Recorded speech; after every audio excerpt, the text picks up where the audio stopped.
Breaking చూస్తున్నాం. Iran Israel యుద్ధం మొదలై 10 రోజులు దాటినా రెండు దేశాలు ఇంకా శాంతించడం లేదు. ఈ యుద్ధంలో ఇప్పటి వరకు ఇరు దేశాల్లోనూ వందల మంది చనిపోయారు. భవనాలు కూలిపోయి నగరాలు ఛిద్రమయ్యాయి. యుద్ధ భయంతో ప్రజలు వలసబాట పట్టారు. యుద్ధం చేసిన గాయాలు భవిష్యత్తును బాధిస్తాయని తెలిసినా ఏ ఒక్కరూ వెనక్కి తగ్గడం లేదు. ఇరాన్లోని అణుస్థావరాలపై ఇజ్రాయెల్ వైమానిక దాడులతో మరోసారి విరుచుకుపడింది. ఈ దాడుల్లో అణుస్థావరాలకు భారీగా నష్టం వాటిల్లినట్లు తెలుస్తోంది. ఇరాన్కు చెందిన 3 కీలక కమాండర్లు ఇజ్రాయెల్ దాడుల్లో హతమయ్యారు.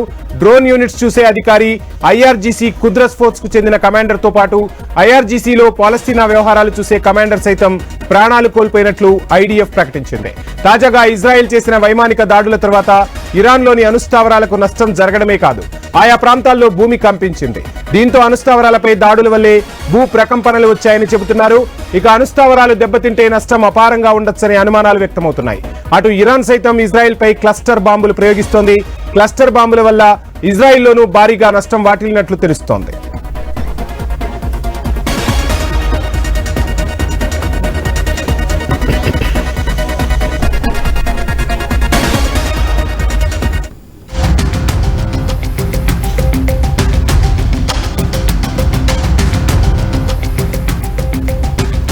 ఇక యుద్ధ పరిస్థితులు కొనసాగుతున్న తరుణంలో నేపాల్, శ్రీలంక భారత్ సాయం కోరాయి.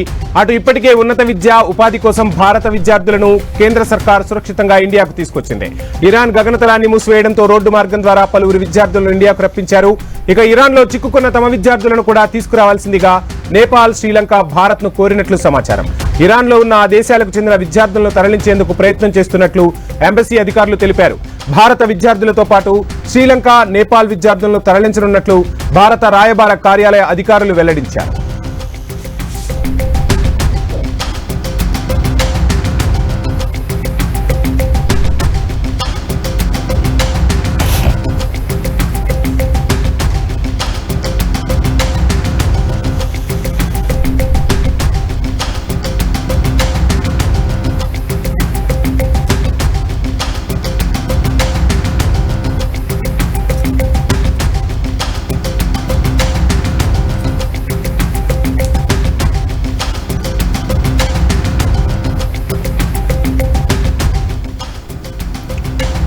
ఇరాన్ ఇజ్రాయెల్ యుద్ధం మొదలై 10 రోజులు దాటినా రెండు దేశాలు ఇంకా శాంతించడం లేదు. ఈ యుద్ధంలో ఇప్పటి వరకు ఇరు దేశాల్లోనూ వందల మంది చనిపోయారు. భవనాలు కూలిపోయి నగరాలు ఛిద్రమైపోయాయి. యుద్ధ భయంతో ప్రజలు వలసబాట పడుతున్నారు. యుద్ధం చేసిన గాయాలు భవిష్యత్తును బాధిస్తాయని తెలిసినా ఏ ఒక్కరూ వెనక్కి తగ్గడం లేదు. ఇరాన్లోని అణుస్థావరాలపై ఇజ్రాయెల్ వైమానిక దాడులతో మరోసారి విరుచుకుపడింది. ఈ దాడుల్లో అణుస్థావరాలకు భారీగా నష్టం వాటిల్లినట్లు తెలుస్తోంది. ఇరాన్ కు చెందిన 3 కీలక కమాండర్లు ఇజ్రాయెల్ దాడుల్లో హతమయ్యారు. డ్రోన్ యూనిట్స్ చూసే అధికారి, ఐఆర్జీసీ కుద్రస్ ఫోర్స్ కు చెందిన కమాండర్ తో పాటు ఐఆర్జీసీలో పాలస్తీనా వ్యవహారాలు చూసే కమాండర్ సైతం ప్రాణాలు కోల్పోయినట్లు ఐడిఎఫ్ ప్రకటించింది. తాజాగా ఇజ్రాయెల్ చేసిన వైమానిక దాడుల తర్వాత ఇరాన్లోని అణుస్థావరాలకు నష్టం జరగడమే కాదు, ఆయా ప్రాంతాల్లో భూమి కూడా కంపించింది. దీంతో అణుస్థావరాలపై దాడుల వల్లే భూ ప్రకంపనలు వచ్చాయని చెబుతున్నారు. అణుస్థావరాలు దెబ్బతింటే నష్టం అపారంగా ఉండొచ్చనే అనుమానాలు కూడా వ్యక్తమవుతున్నాయి. అటు ఇరాన్ సైతం ఇజ్రాయెల్ పై క్లస్టర్ బాంబులు ప్రయోగిస్తోంది. క్లస్టర్ బాంబుల వల్ల ఇజ్రాయెల్లోనూ భారీగా నష్టం వాటిల్లినట్లు తెలుస్తోంది. ఇక యుద్ధ పరిస్థితులు కొనసాగుతున్న వేళ నేపాల్, శ్రీలంక భారత్ సాయం కోరాయి.